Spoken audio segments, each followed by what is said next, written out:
जय गुरुदेव। श्री राम आगे कहते हैं कि वृद्ध अवस्था मदमस्त चंचल यौवन का कुछ ही समय बाद नाश कर डालती है। सब अंग शिथिल, झुर्रीदार, रूप लावण्य शून्य वृद्धों को सुंदर स्त्रियां एक ऊंट के समान समझती और बाबा कहकर तिरस्कृत कर हंसी उड़ाती हैं।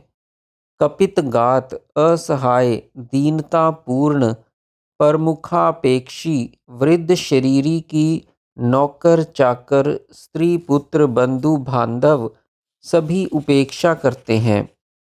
शारीरिक शक्ति के गड़बड़ा जाने से सारी कर्मेंद्रियां और ज्ञानेंद्रियों सहित मन बुद्धि भी अशक्त हो जाते हैं।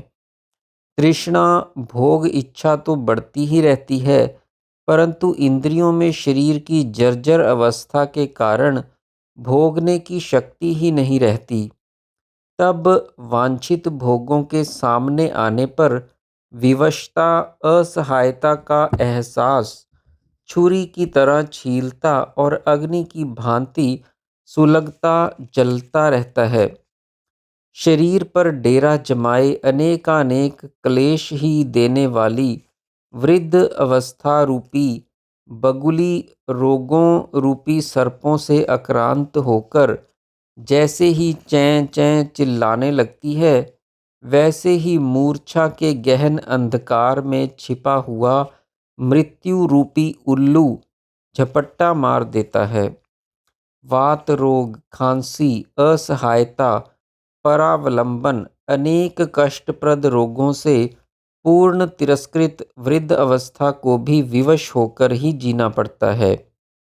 यह सर्वभक्षी काल समस्त आकांक्षाओं अभिलाषाओं सहित सभी उत्पन्न हुए प्राणियों और पूरे जगत को, उमड़ते हुए सागर को बड़ वानल के समान उदरस्थ कर लेता है।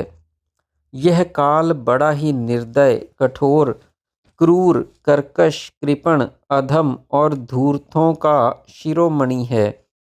यह मनोराज्य की भांति ही विस्तृत है और क्षण भर में ही पैदा और क्षण भर में ही विनाश कर डालने वाला है।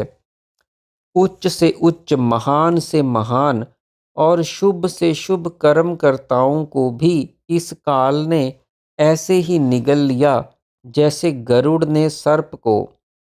यह सदा सभी को चबा डालने, निगल जाने के लिए मुख फाड़े भागता रहता है। दुर्धर्ष कोपवती चंडिका कालरात्रि इसकी क्रूर पत्नी है, जिसके साथ डाकिनी, शाकिनी तथा जया, विजया, जयंती, अपराजिता, सिद्धा, रक्ता, अलम्बुसा आदि प्रधान मातृकाएं बाघिन के समान प्राणियों का विनाश करती रहती हैं। काल का धनुष संहार अर्थात अभाव है, जो दुख रूपी बाणों की झड़ी लगाता हुआ विनाश करता रहता है। दृश्यमान अखिल जगत मंडल इस काल की नृत्यशाला है। यह बारंबार 14 भुवनों, सप्त लोकों तथा सागरों, वनों, पर्वतों, लोक लोकांतरों और इन सब के निवासियों, प्राणियों, जीव समुदायों, उनके आचार विचारों का निर्माण और विनाश करता रहता है। जैसे गीली मिट्टी से बच्चे खिलौने का करते रहते हैं।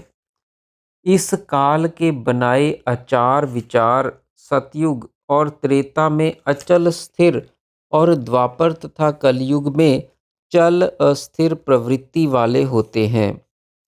जैसे सर्प वायु को पीता है, वैसे ही काल क्रूरता पूर्वक तरुण शरीर को वृद्ध बनाकर उसे अपना ग्रास बना लेता है। निर्दयियों का राजा काल किसी दीन आर्त प्राणी पर भी दया नहीं करता। संपूर्ण भूतों पर दया करने वाला उदार पुरुष तो इस क्रूर काल के संसार में दुर्लभ ही हो गया है। बाल्य अवस्था मोह अज्ञान में बीत जाती है। युवा अवस्था भोगों की आसक्ति और चंचलता में ही बीत जाती है, और वृद्ध अवस्था असहाय परावलंबन रोगों के आक्रमण भोगते ही बीत जाती है। सभी संसारी मनुष्य राग रंग आदि विषय आसक्तियों से कलंकित हैं। बंधु बांधव संपत्ति जगत में बांधे रखने वाली दृढ़ रस्सियां हैं। सभी भोग रोग ही हैं, और सुख आदि की तृष्णाएं मृग तृष्णाएं ही हैं। जैसे समुद्र की कितनी लहरें पैदा हो होकर बड़वानल के मुख में समा जाती हैं, उन्हें कोई गिन या जान नहीं सकता, ऐसे ही कितने प्राणी जीव मनुष्य देव आदि हो होकर इस काल के गाल में समाते विलीन नष्ट होते रहते हैं, कोई भी जान या गिन नहीं सकता। बिना जीती उच्च श्रृंखल इंद्रियां परम शत्रु हैं। बिना जीता हुआ स्वच्छंद मन बंधन का कारण और आत्मा का शत्रु है। जीवात्मा स्वयं ही अपने ही मन से अपने ऊपर लगातार प्रहार कर रहा है, जिससे उसका सत्य स्वरूप तो असत्य अप्रत्यक्ष हो गया है, और वह इस मरण धर्मा अपवित्र शरीर को ही अपना स्वरूप मानने लगा है। शरीराध्यासी अहंकार सभी कलंकों का जनक है। बुद्धि आत्मनिष्ठा से रहित झट परिवर्तनशील अति दुर्लभ है। समस्त क्रियाएं शास्त्र विपरीत और दुख देने वाली हैं। मन शरीर बुद्धि इंद्रियों की सभी क्रियाएं भोगों की स्त्री और संपत्ति की प्राप्ति में ही केंद्रित हैं। परमात्म चेतना नष्ट हो गई है। दूषित बुद्धि ने सभी को अंतःकरणों को व्याकुल विक्षिप्त किया हुआ है। अज्ञान से सभी संतप्त हैं। राग द्वेष रूपी रोग दिनों दिन बढ़ रहा है। सत्व गुण कहीं खोजे भी प्राप्त नहीं होता। रजोगुण से आत्मदर्शन की शक्ति और वैराग्य नष्ट हो गए हैं। केवल तमोगुण ही बढ़ रहा है। इसलिए सच्चिदानंद परमात्म तत्व अत्यंत दूर अदृश्य हो गया है। इस शरीर सहित सभी शरीरधारी प्राणियों के शरीरों का एकमात्र परिणाम विनाश ही है, और उनका काम जन्मना मरना ही रह गया है। संसार के सभी पदार्थ पैदा होकर नष्ट होने वाले हैं। यहाँ सद्गुण सद्विचार सदाचार आत्मचिंतन दुर्लभ है। चारों ओर से दोष दुर्गुण कुविचार असदाचार बढ़ते ही जा रहे हैं। वासना इस संसार में नचाने और बांधने रखने वाली है। यहाँ देश भी विदेश सा हो जाता है। पृथ्वी विनष्ट हो जाती है। समुद्र भी सूख जाते हैं। महान पर्वत भी टूटकर बिखर जाते हैं। तारे भी टूटकर गिर जाते हैं। बड़े बड़े देव दानव सिद्ध भी नष्ट हो जाते हैं। ध्रुव जीवी अध्रुवता और अमर भी मरण को प्राप्त हो जाते हैं। सत्ता मात्र स्वरूप वाला काल इन सभी को 14 भुवनों को और आकाश तक को निगल जाता है। तब भला मेरे जैसे मनुष्य की स्थिरता का क्या भरोसा है।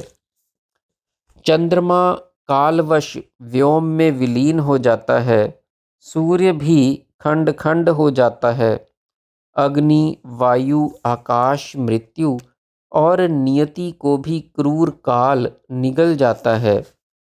तब इस काल के रहते हुए मेरे जैसे व्यक्ति की स्थिरता का क्या विश्वास हो सकता है।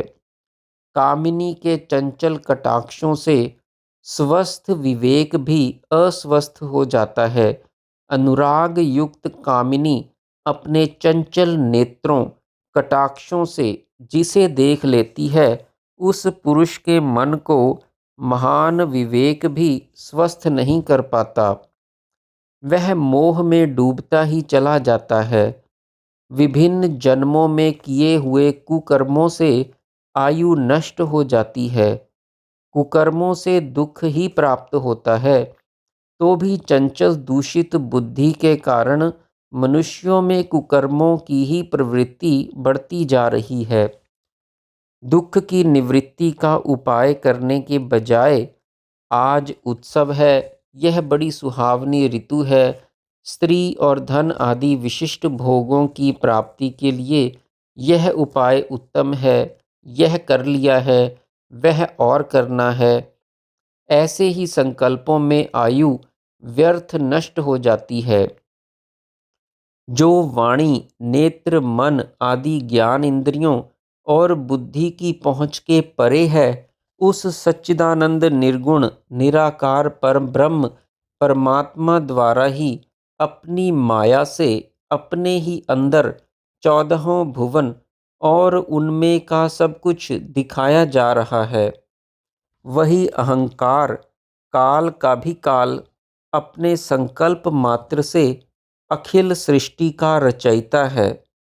ऐसा जानने वाला ज्ञानी महात्मा ही सुखी है, ऐसा मेरा विश्वास है। जय गुरुदेव।